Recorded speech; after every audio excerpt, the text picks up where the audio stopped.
আপনারা করছেন, কেমন লাগতেছে আপনাদের কাছে? আমার কাছে তো আপনাদের চাইতে আরো বেশি ভালো লাগতেছে যে আপনারা এত সুন্দর করে নাচতে পারেন, গাইতে পারেন এবং ম্যানেজমেন্ট করতে পারেন। এটাও বিশাল কিন্তু ব্যাপার। আমি আসলে জানতাম না যে আপনাদের মধ্যে এত প্রতিভা লুকিয়ে আছে। যদি ওই রকম জানতাম, প্রয়োজনে আমরা যারা প্রফেশনাল শিল্পী আছে তাদেরকেও ইনভাইট করতাম, ঠিক আছে? তবে আমরা চেষ্টা করব নেক্সট যে আমাদের ব্যাচ আছে, আমরা সেই প্রোগ্রামগুলোতে আমরা এক্সট্রা অর্ডিনারি আপনাদের কিছু ইনভলভ করা যায় কিনা। আমরা অবশ্যই সেখানে আরো ভালো প্রোগ্রাম অ্যারেঞ্জ করার জন্য আপনাদের কাছ থেকে একটা অনুপ্রাণিত শিক্ষা পাইলাম। তো আজকে যেহেতু একটা ভালো সুন্দর আয়োজন, সুন্দর প্রোগ্রাম, এই প্রোগ্রামে আসলে বেদনার পাওয়ার মতো কথা না বলাটাও ভালো, কিন্তু দুইটা কথা না বললেই নয়, ঠিক কিনা? যেমন আপনাদের কিন্তু ক্লাস শেষ, আমাদের জেনারেল 2 পরীক্ষা কিন্তু আমরা ঘোষণা দিচ্ছি যে 6 তারিখে অনুষ্ঠিত হইবে। যদি 6 তারিখে অনুষ্ঠিত হয় তাহলে আপনারা যারা লেভেল চাইল্ডের আছে, তাই না? চাইল্ড মনে হয় আরো 1 সপ্তাহ মতো ক্লাস করার সুযোগ পাবে। লেভেল 2 শিক্ষার্থীদের জন্য বিশেষভাবে যেটা বলা সেটা হচ্ছে, এতদিন স্যার ম্যামরা আপনাদের যে যত্ন করে পড়াশোনা করাইছে বা যা যা শিখতে পারছেন, যা যা পারেন নাই, যদি কারো কোনো গ্যাপ থাকে, এখন পর্যন্ত কিন্তু 4-5 দিন আমাদের হাতে সময় আছে, ঠিক আছে? এই 4-5টা দিন আমরা মনে প্রাণে চেষ্টা করব যাতে করে আমরা 100% কম্পিটেন্ট হতে পারি। আমরা যদি কম্পিটেন্ট হতে পারি তাহলে আমাদের যে কমিটমেন্ট অনুযায়ী একটা শিক্ষা অভিবৃদ্ধি দেওয়ার কথা আছে, আপনাদের কিন্তু অলরেডি ব্যাংক অ্যাকাউন্ট সবার নেওয়া হয়ে গেছে, তাই না? আপনারা যদি শুধু কম্পিটেন্ট হন, এই রেজাল্টটা আমরা সাবমিট করে দিলেই আপনাদের অ্যাকাউন্টে অটোমেটিক টাকা চলে আসবে। আর একটা বিষয় যেটা আছে, আমরা চেষ্টা করছি আপনাদের আসলে যে উপস্থিতির বিষয়টা, যারা যে পরিমাণ উপস্থিতি হয়েছে সেই পরিমাণে একটা সম্মানই পাবে। কিন্তু আমরা অনেক সময় এক ক্লাস থেকে স্টুডেন্ট ধার করে আরেক ক্লাসে মেকআপ দেওয়ার চেষ্টা করছি, কিন্তু 100% তো সবাইকে মেকআপ দেওয়া যায় না। দেখেছে কি, এটা তো আপনারা উপস্থিতির উপর ভিত্তি করে হয়তো বা 2-1 বা 2-4জনকে কম বেশি করা হয়েছে আর কি, তাই না? এই জন্য আপনারা চেষ্টা করবেন নেক্সটে যারা আবার লেভেল 3-তে কন্টিনিউ করবেন তারা যেন শতভাগ উপস্থিত থাকতে পারেন।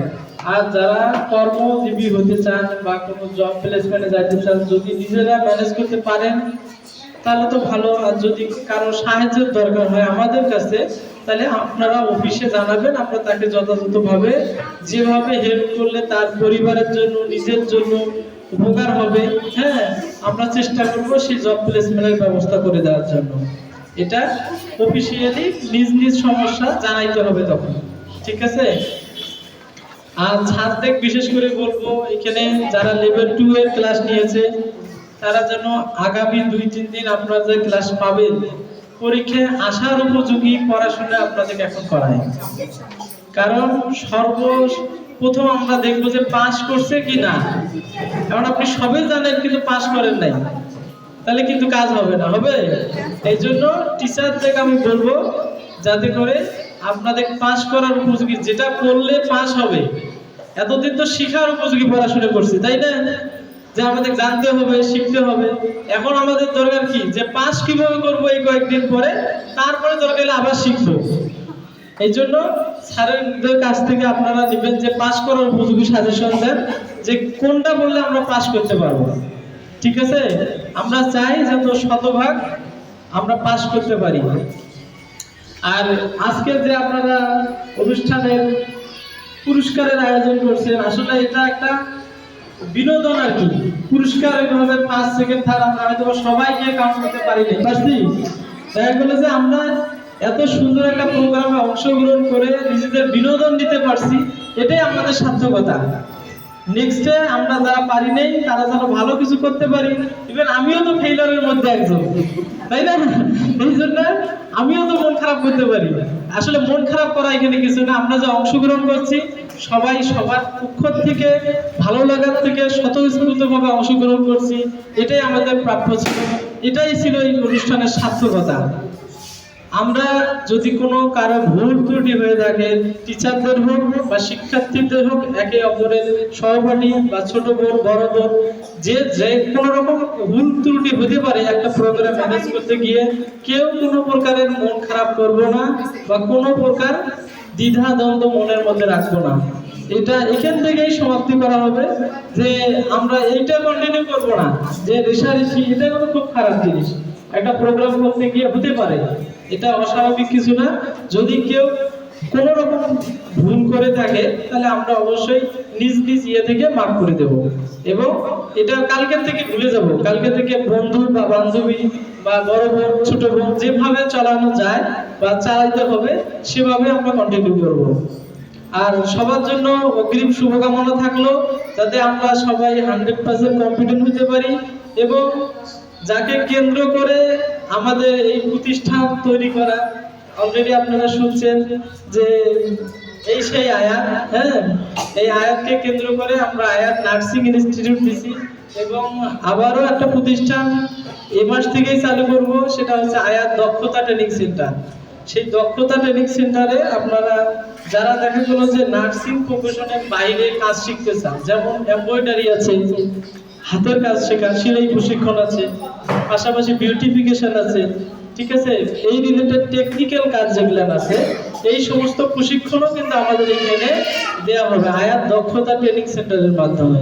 কম্পিউটার অপারেশন, মানে যারা কম্পিউটার চালাইতে জানে, যারা বিউটিফিকেশন, তারপরে মেকআপ, স্কিন কেয়ার, ঠিক আছে, এই রিলেটেড কোর্সগুলো আমরা চালু করতেছি। ঠিক আছে, আপনারা সবাই আয়াতের জন্য দোয়া করবেন এবং আমরাও আপনাদের জন্য দোয়া করব যাতে করে আপনারা ভালো কিছু করতে পারেন এবং আমাদের যদি সহযোগিতা দরকার হয় আমাদের জানাবেন। আবারও বলতেছি যে আপনারা আয়াত পরিবার, আমরা এখানে অন্যভাবে দেখতেছি না, আপনারা আমাদের স্টুডেন্ট, মানে আমরা একই পরিবারের অন্তর্ভুক্ত। আপনাদের সুবিধা অসুবিধা আমাদের দেখতে হবে, আমাদের সুবিধা অসুবিধা আপনাদের দেখতে হবে। আমরা সম্মিলিতভাবে যাতে ভালো কিছু করতে পারি এই প্রত্যাশায় আমার সংক্ষিপ্ত বক্তব্য শেষ করছি। আসসালামু আলাইকুম।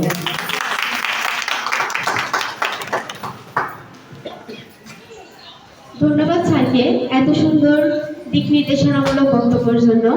আমাদের প্রোগ্রামের মেইন আকর্ষণ হচ্ছে গ্রুপ ডান্স। তো আমরা গ্রুপ ডান্স পরিবেশনের আগে দুইটা খেলার পুরস্কার বিতরণ করে নিই।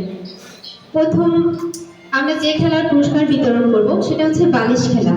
বালিশ খেলায় প্রথম স্থান অধিকার করছেন মেধা আক্তার, লেভেল 3 স্টুডেন্ট। মেধা আক্তারকে আহ্বান জানাচ্ছি স্টেজের সামনে এসে পরিচালক স্যারের হাত থেকে পুরস্কারটি নেওয়ার জন্য।